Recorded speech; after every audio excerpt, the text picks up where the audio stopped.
तो नमस्कार दोस्तों, welcome to my YouTube channel exam Adhyayan. अभी हम जो भारतीय संविधान में जो भाग हैं उनके बारे में देख रहे हैं। देखिए, भारतीय संविधान में जो 25 भाग दिए हैं, ओरिजिनली रूप से बात करें तो 25 भाग थे।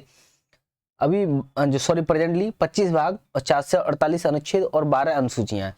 लेकिन यदि मूलतः बात करें अपन जो ओरिजिनली रूप से, तो 22 भाग, 395 अनुच्छेद, 8 अनुसूचियां थी।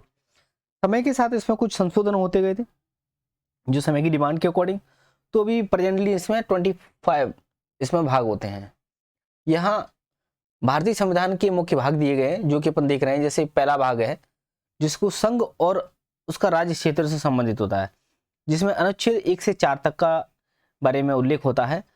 और यहाँ पे बात करते हैं कि यह भारत के जो नाम होता है, भारत का नाम, जैसे इंडिया दैट इज भारत, और राज्यों के जो राज्य क्षेत्र होते हैं और नए राज्यों की स्थापना करना होता है और सीमाओं में परिवर्तन करना होता है, राज्यों में के नामों में परिवर्तन करना होता है। ये सब बातें भाग 1 में लिखी जाती हैं। ऐसे भारत के नाम, राज्य क्षेत्र और नए राज्यों की स्थापना करना है, उनकी सीमाओं में परिवर्तन करना है, उनके नामों में परिवर्तन करना है। तो ये भाग 1 में होता है। यानी भाग 1 किससे संबंधित? संघ और उसके राज्य क्षेत्र। भाग दूसरे में नागरिकता से संबंधित बातें आती हैं और जिसमें अनुच्छेद 5 से 11 तक उल्लेख होता है। यह भारतीय नागरिकता की परिभाषा और नागरिकता के अधिकार से संबंधित होता है। इसे नागरिकता किसको दी जाती है, नागरिकता कब छीनी जाती है, ठीक है, नागरिकता की परिभाषा क्या होती है, ये सब चीज़ें भाग 2 में मिलती हैं, जो कि अनुच्छेद 5 से 11 तक इसमें वर्णन मिलता है।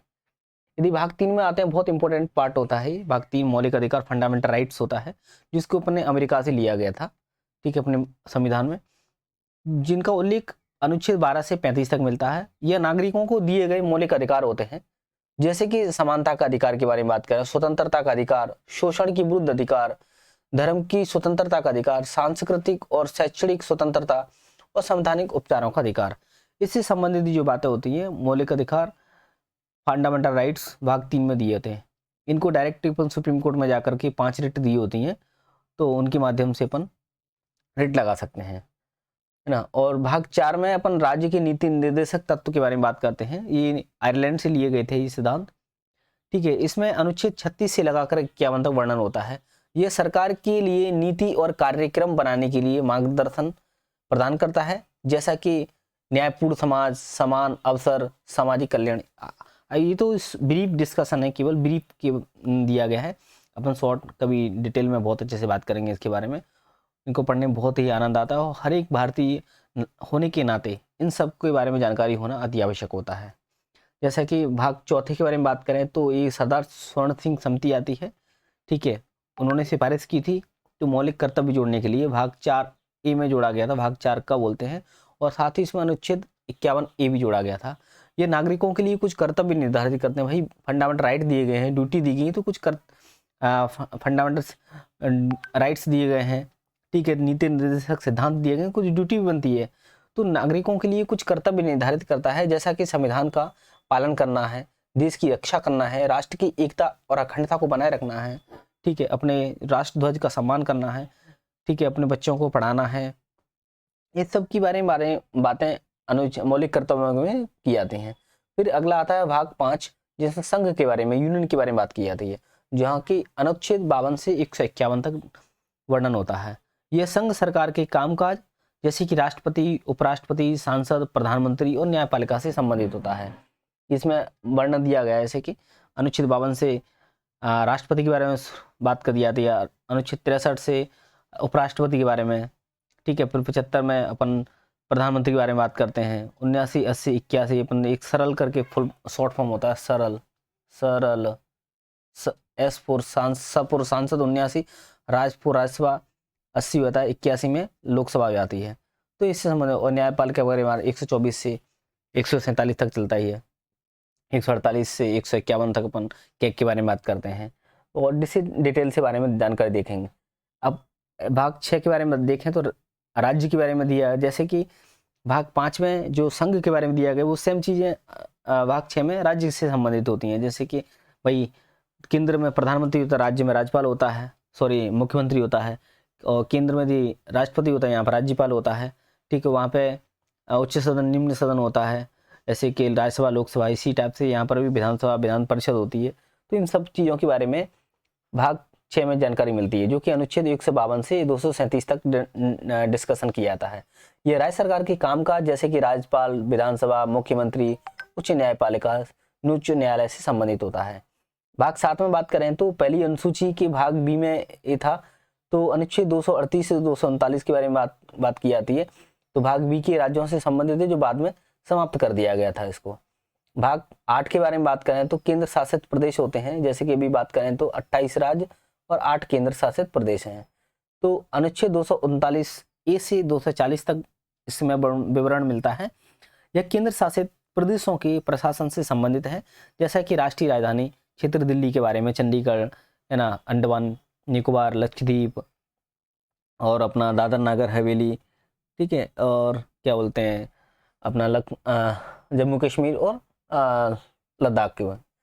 और बात करें अपन भाग 9 के बारे में, जो ग्राम पंचायतें होती हैं, जैसा कि अभी देखा था कि जो अनुसूचियाँ होती हैं 73वां संविधान संशोधन के माध्यम से अपन ग्राम पंचायतों को जोड़ा जाता है। तो यहाँ पे भाग 9 में भी बढ़ाया गया था ग्राम पंचायतों से संबंधित, जो कि 243 से 243 ओ तक इसमें उल्लेख मिलता है, जो ग्राम पंचायतों की संरचना कैसे होती है, इसका कार्य और शक्तियों के संबंधित विवरण मिलता है। फिर आता है 9A नगर पालिकाओं के बारे में बात की जाती है। 243 पी से जेड डी तक चलता है, 243 जेड तक यह नगर पालिकाओं की संरचना, कार्य शक्तियों से संबंधित होता है। फिर भाग 9B होता है सहकारी समितियां होती हैं, जहाँ पे कि 243 जेड जी के बारे में जेड एच आता है और डबल जेड जी आता है। यह सहकारी समितियों के कामकाज से संबंधित होती है। फिर अनुसूचित और जनजातीय क्षेत्रों के बारे में भाग 10 में विवरण मिलता है, जो कि 244 से 244 ए तक चलता है, जो अनुसूचित और जनजातीय क्षेत्रों के प्रशासन से संबंधित जानकारी होती है। भाग 11 के बारे में बात करें तो संघ और राज्यों के बीच संबंध से बात करते हैं। तो इसमें अनुच्छेद 245 से 255 तक बात की जाती है। यह विधायी और प्रशासनिक शक्तियों के विवरण हो गए, संघ और राज्यों के बीच जो वित्तीय संबंध हो गया और सहयोग से संबंधित बात की जाती है। भाग 12 के बारे में बात करें तो वित्त, संपत्ति और अनुबंध मुकदमे होते हैं, जिसमें अनुच्छेद 264 से 300 ए तक चलता है। यह कराधान, वित्तीय प्रावधान, संपत्ति के अधिकार और संघ राज्यों के बीच वित्तीय संबंधों से संबंधित होता है, ठीक है। अनुच्छेद 13 के भाग 13 के बारे में बात करें तो संघ के अधीन राज्य होते हैं, जो अनुच्छेद 301 से 307 तक चलता है। यह संघ के अधीन राज्यों से संबंधित होता है। भाग 14 के बारे में बात करें, संघ और राज्य, जो यूपीएससी के बारे में, स्टेट पीएससी के बारे में बात की जाती है। अनुच्छेद 308 से 320 तक उल्लेख मिलता है, ठीक है, 308 तक, ठीक है। तो यह संघ और राज्यों के बीच लोक सेवाओं से संबंधित होता है। न्यायाधिकरण के बारे में बात करें तो 14A के बारे में बात करें, 323 से 320 होता है। न्यायाधिकरणों की नियुक्ति और कार्य संबंध से बात की जाती है। और जो भाग 15 होता है निर्वाचन से संबंधित बात की जाती है। 324 से 329 ये चुनावों के संचालन से संबंधित होता है। विशेष वर्ग के बारे में बात करें अपन, SC ST OBC के बारे में, 333 से 343 बी तक चलता है। यह अनुसूचित जातियों, जनजातियों, पिछड़ा वर्ग विशेष प्रावधानों से संबंधित होता है। यहाँ पे बात करें जैसे कि अपन बताया 338 में क्या आता है, SC आता है, 338A में ST आता है, 338B में OBC आता है। तो इन सब चीज़ों के बारे में जानकारी हो जाती है। तो ये शॉर्ट था, यहाँ से क्वेश्चन पूछ लिया था डायरेक्टली कि भाई अनुच्छेद जो 13 है किससे संबंधित है, निर्वाचन का जो विवरण है कौन से भाग में दिया गया है, ठीक है, अनुसूचित जनजाति क्षेत्रों के बारे में कहाँ पे वर्णन दिया गया है, नगर पालिकाओं का कौन सा भाग से संबंध है। तो इस टाइप से क्वेश्चन आ जाते हैं। तो और डिस्कशन इसका डिटेल से बाद में देखेंगे। Thank you. जय हिंद, जय भारत।